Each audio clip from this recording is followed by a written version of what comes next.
Hello guys, welcome back to my channel. നീണ്ട ഒരു ഇടവേളയ്ക്ക് ശേഷം വീണ്ടും വീഡിയോ ആയിട്ട് എത്തിയിരിക്കുകയാണ്. അപ്പം ഞാനും ദക്ഷയും ഇപ്പം എല്ലായിടും മഴയാണല്ലോ, അപ്പം കണ്ടത്തിലൊക്കെ വെള്ളമായി നമ്മുടെ അവിടെ. അപ്പം അത് എത്രമാത്രമായി എന്നൊക്കെ ഒന്ന് കാണാനായിട്ട് ഇറങ്ങിയതാണ്. നമ്മൾ നാട്ടിൻപുറത്ത് തന്നെയാണ് താമസിക്കുന്നത്, അതാണ് ഇങ്ങനെയൊക്കെയുള്ളൊരു കാഴ്ച. ഇതാണ് നമ്മുടെ വീട്ടിലേക്ക് വരുന്ന വഴി. അപ്പം വഴിക്ക് രണ്ട് സൈഡും അത്യാവശ്യം വെള്ളമുണ്ട്. വഴിയിലോട്ട് വെള്ളം കയറിയിട്ടില്ല. വെള്ളം എവിടം വരെയൊക്കെ ആയി എന്നൊന്ന് ജസ്റ്റ് കാണാനും അറിയാനും വേണ്ടി ഇറങ്ങിയതാണ് ഞങ്ങൾ രണ്ടുപേരും കൂടെ.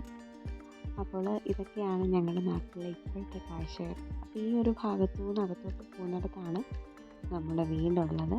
ഇവിടെ നിന്നും തൊട്ടടുത്ത് തന്നെയാണ് നമ്മുടെ നാത്തൂൻ്റെ വീട്. അപ്പോൾ അവിടോട്ട് പോകുന്നൊരു വഴിക്കാഴ്ചകളാണ് ഈ കാണുന്നത്.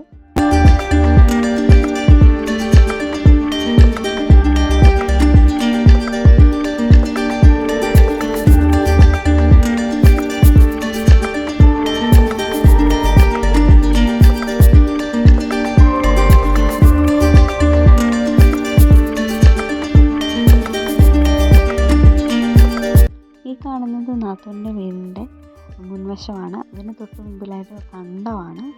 അതിനും തൊട്ട് മുന്നിലായിട്ട് നമ്മുടെ അച്ഛൻ കോവിലാറാണ്. അതായത് ഈ കണ്ടത്തിന് തൊട്ട് മുന്നിലായിട്ട് അങ്ങ് ദൂരെ ഒരാൾ നിൽക്കുന്നത് കാണാം. അതൊരു കുന്നാണ്. ആ കുന്ന് കഴിഞ്ഞുള്ളത് ആറാണ്. അപ്പോൾ ഇവിടെ ഈ മഴ ടൈമിൽ പ്രത്യേകം കാണാൻ പറ്റുന്നൊരു ആൾക്കാരാണ്. അതായത് വല വീശാൻ വരുന്നവരാണ് മീനെ പിടിക്കാൻ. ഈ ഒരു ടൈമിൽ ഇഷ്ടം പോലെ ആറ്റുമീനാണ്. ഈ ഒരു സമയമാകുമ്പോൾ എല്ലാവരുടെയും വീട്ടിലും തൂളി അങ്ങനെയുള്ള മീനുകളാണ്. അപ്പം ഞാനും ദക്ഷയും മഴ എൻജോയ് ചെയ്യാനായിട്ട് നിൽക്കുവാണ്. പക്ഷെ ആ സമയത്തേക്ക് ചാറ്റലെല്ലാം മാറി. എങ്കിലും നല്ല അന്തരീക്ഷമാണ്. അപ്പം നിങ്ങളുടെയൊക്കെ വീടുകളിൽ ഇങ്ങനെ പാടവും കണ്ടമൊക്കെ ഉള്ള ഏരിയ ആണോ എന്നുള്ളത് കമൻറ്റ് ചെയ്യാൻ മറക്കണ്ട. ദക്ഷ ഭയങ്കര ഹാപ്പി ആയിട്ട് ഇതൊക്കെ എൻജോയ് ചെയ്യാണ്. വെള്ളത്തിലിറങ്ങി കളിക്കണമെന്നൊക്കെ ആശാട്ടിക്കുണ്ട്. അവിടെ അപ്പൂപ്പൻ ആ ഏരിയയിലാണ് വീശാൻ പോകുന്നത്. വെള്ളത്തിലിറങ്ങണമെന്ന് ഭയങ്കര ആഗ്രഹമായിട്ടാണ് നിൽക്കുന്നത്. എന്നാലും ചിലപ്പം അട്ട കാണാൻ ചാൻസ് ഉള്ളതുകൊണ്ട് ഞങ്ങൾ അങ്ങോട്ട് ഇറങ്ങിയില്ലെങ്കിലും അവിടെ ഒരു ആഗ്രഹം തീർക്കാൻ വേണ്ടി ജസ്റ്റ് ഒന്ന് കാല് നനച്ചു എന്ന് മാത്രം.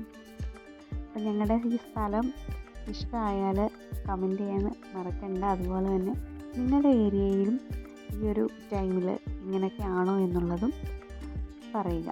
അപ്പോൾ ഇത്രയേ ഉള്ളൂ നമ്മുടെ ചെറിയ വീഡിയോ. കുറേ നാളുകൾക്ക് ശേഷമാണ് നമ്മൾ വീഡിയോ അപ്ലോഡ് ചെയ്യുന്നത്. തുടർന്ന് വീഡിയോ അപ്ലോഡ് ചെയ്യാൻ ശ്രമിക്കുന്നതാണ്. അപ്പോൾ ഇന്നത്തെ വീഡിയോ ഇഷ്ടമായി ലൈക്ക് ചെയ്യാൻ മറക്കണ്ട. ഒപ്പം സബ്സ്ക്രൈബ് ചെയ്യാത്ത കൂട്ടുകാരാണെങ്കിൽ സബ്സ്ക്രൈബ് ചെയ്തൊന്ന് സപ്പോർട്ട് ചെയ്യുക.